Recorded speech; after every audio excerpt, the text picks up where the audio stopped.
we are Baldan agricultural equipment, and we are in the market for 95 years already. Okay, so we started in 1928 when the brothers came from Italy, became a big family, and some brothers, they start a business in Matão. Matão is close to Ribeirão Preto, like 1 hour from here, yeah.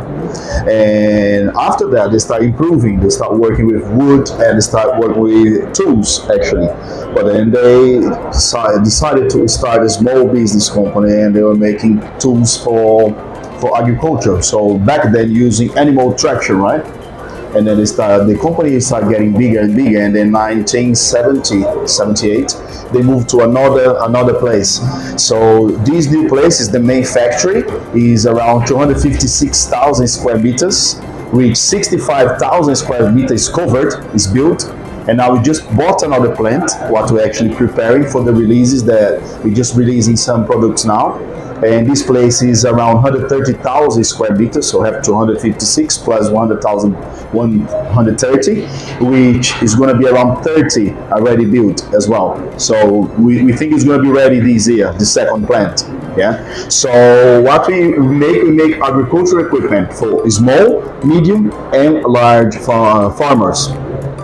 And the way it works, like we have 200 types of machine, yeah, 200 products, and we have more than 2,000 versions. But what's a version of the machine? So, for example, if you want with 24 inches size disc, 26, 28, 30, each one of these is one version. Okay, so we have a huge range, more than 2,000 versions. So that's why I said from small farmers to medium farmers and then bigger farmers. Later on, have a look at the portfolio, or even if you go to the website, you can check. We always start with the small one. It's like plow with 3 discs for 50 horsepower tractor, and then you see that the next one is going to be smaller, slightly bigger, and then bigger and then bigger, until you get actually the biggest sizes for the big farmers. Well, one of the biggest issues for us is actually the cost of the raw material, right? Because we know that if you're competing only with Brazilian companies, we know that you buy from the same place. Now, when you're actually dealing with export, we are not just fighting with other Brazilian companies. We are fighting actually with other companies that can get a cheaper raw material. So apart from that, that Brazil cost is a bit high as well. Yeah, because of all the taxes and stuff. But it's not only the issue. I think the raw material would be one of the biggest. Well, what we actually do is like try to make the best we have, the best we can with whatever we have. So, for example, about our strength, we never let down our clients. Even though the prices are a bit higher, we always try to share. For example, during the pandemic, we had like a pay rise up to cost rise up to like 130, 140% in raw material. But we didn't pass it on to the client. Why? Because we knew that at one point it was going to reduce it. So instead of putting the price of the machine really high and not being able to sell, we kind of divided the cost. So we're actually covering some costs here without repassing it to the client, and then the client managed to, even though it was more expensive, they managed to carry on selling our products. Actually, those were the years that we sold the most. Well, what we're trying to do is actually go to countries that we are not there already, because in every single country that we are, we export from more than eight countries. Yeah, 80. Yeah. In Brazil, we have more than 2,000 sales points. Yeah, as partners, not just final clients, as points, sale points. And for export, more than 80 countries, especially in Africa, because if you imagine the globe, usually our products work really well on the same line as where Brazil is. So we sell a lot in Brazil, Central America down, yeah, Brazil, and then we go to the whole Africa and Indonesia and Australia and all this region. So we have a very good market share already. What you can do is try to actually get into new markets, but sometimes for new markets you need new machines to attend those specific needs. For example, in Africa we have some countries that were there for 45 years. Zambia, Uganda, Ethiopia, and many others. Zimbabwe, we are there for 40 years, 30 years, 35 years. And we are one of the top sellers over there. And most of the time with the same partner. That's another strength of our company. We don't just go to the market and sell to anyone. No, we sell to a partner that we know that's going to support our name. Because one thing is for you just to go there and sell, like, oh, I want to buy a Chinese product. Okay, fine, it's your choice, but then you're not going to have spare parts, and you're not going to have actually anyone to help you to put the machine together.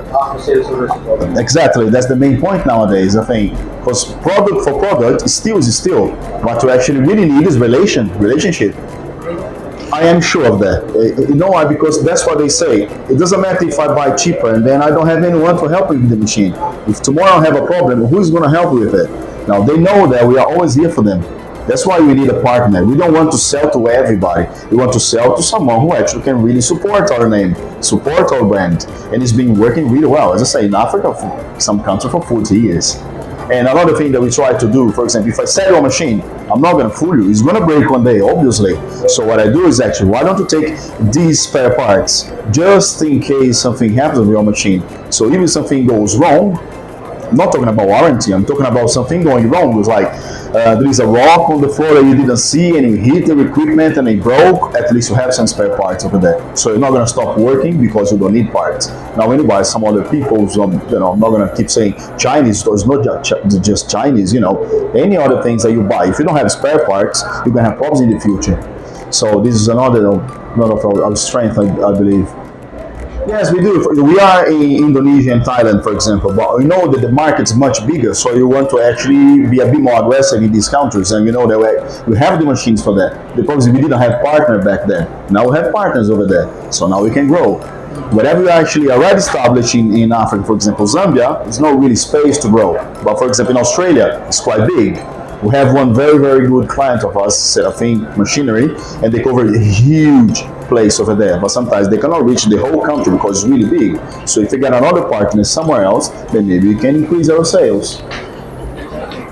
Yeah. And then, for example, as I said, our team used to be like 1,200 people. Now we are up to 1,500 people this year. Why? Because we bought another place. So we are training these people to send them over there to be working there this year by the end of 2023. And about the new machines, yes. For example, sprayers. We never worked with sprayers. So since last year we work with sprayers, and now we can sell them. If you look around later, you're gonna see. If you want me to go there, you take a couple of pictures so you can post later. And so we have the sprayers. We have two types of sprayers. The out-propelled one, yeah. It's very big, beautiful, up to 30 meters of booms, yeah. And then we have Liddy. Liddy is slightly smaller. They're actually attached to the tractor, 3-point inch, yeah, 3-point link. This one is up to 1,000 liters, okay, and up to 27 meters the booms. We also have a grain cart now, so we didn't have grain carts. Now from this year on, we're gonna have the grain cart. Another one is actually the AGRI Flex. We do have loads of options for planting, but this one, for example, specifically here in Brazil is a huge success. Why? Because even though this one here has 19 rows, you can have up to 21 rows, but it folds to 3 meters 20 without you touching anything. From inside of the tractor, you just press a couple of buttons and that's it. The machine from 9 meters, almost 10 meters, it closes to 320. So you can take it to any road, between farms, anywhere. You can take it anywhere. I think these are the biggest launches of this year. And it's not going to stop here, we're going to increase.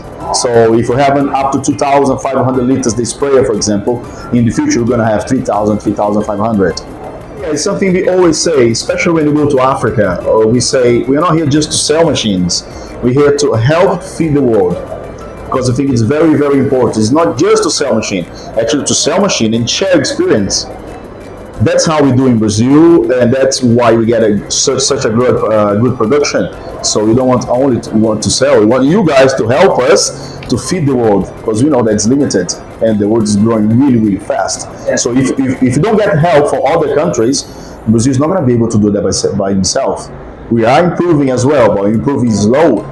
We are not able to feed the whole world by ourselves. We need the help of other countries.